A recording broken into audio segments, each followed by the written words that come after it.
Hi, I'm Aubrey Adams. I do video blogs. I'm a Pueblo, Colorado mom, and my family and my neighborhood, my community has been highly affected with the legalization of marijuana, and I give a voice to the citizens to give testimony of what's happened to our communities after the legalization of marijuana, because it's very important for the nation to know the truth and other states to know the truth, that this is not a positive thing that's happened. It's ruining our neighborhoods. So I'm sitting with a family here. They have 3 small young children, and they just got done telling me about the marijuana smoke in their backyard coming into their house from their neighbors, seeing the leaves dry on the back porch, and that these homes have a lot of frequent visitors, so there's a lot of suspicion of them being a drug house, and fueling the illegal market. So now she's going to describe a house that is 3 doors down for them, what happened. And I believe it was a Tuesday afternoon. I didn't look up the date of that, but it was a Tuesday afternoon, and what happened to the house 3 doors down from you. So just a few doors down, apparently there was a gentleman. He says he was only trying to help this woman who was struggling and had car problems and blah blah blah. But then he ended up being robbed at gunpoint, and he would, well, excuse me, his home would regularly smell like marijuana. I mean, it was so terrible that we would not let our 3rd grader walk to school on his own, even though a lot of the students in 3rd grade were doing that. And he said, we're only a block away and blah, blah, blah. But we wouldn't allow him to walk alone. And even when we would walk him, we would cross the street in front of our house so that we could avoid walking in front of this particular house 3 doors down, simply because of that initial whiff that you get, and it's just like instant headache, and he would complain about that.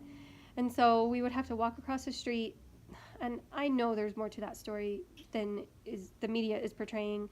There has to be. I mean, there were constantly people over there, and the house kind of adjacent to it, it was just always so suspicious, kind of like unnerving to look at that situation and to know that he's just playing it off as he was just being a friendly citizen and trying to really help somebody out, when really there was more to it. There was more in the home that he's not sharing, and the media doesn't want to really tell the truth, because what did they get? He never did say. I don't recall. Do you recall?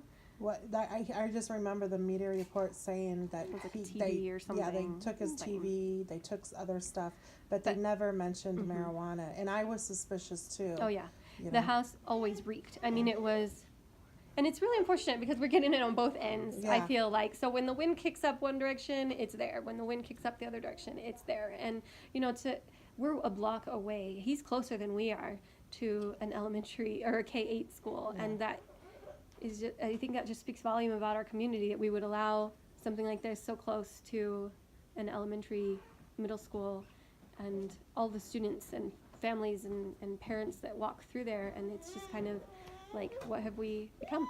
Exactly, and you're exactly right, because there was another house growing marijuana, and it was close to another school, not in this neighborhood, but in another neighborhood that I came across, and it was horrifying to me to know that they were right there doing that. Yeah. And the smell was very strong. Yeah. And to some students it might be like, well, this is just what happens at my house too. Yeah. But what does that say? Yeah. What does that really communicate about? They're normalizing this drug use, and the pot lobbyists say it's a safe use, and there's no safe use for our children. No. And we don't want our children growing up to use this. We don't want it to be normal to our children. We want our children to know that this is not a habit, and this is not good for your development, and to be a productive citizen of society, and exactly. We're trying to protect them of this, and it's really hard when they've normalized it all around us. Exactly. With alcohol and tobacco, Yeah. let alone this. Yeah, they've added fuel to the fire. Yeah.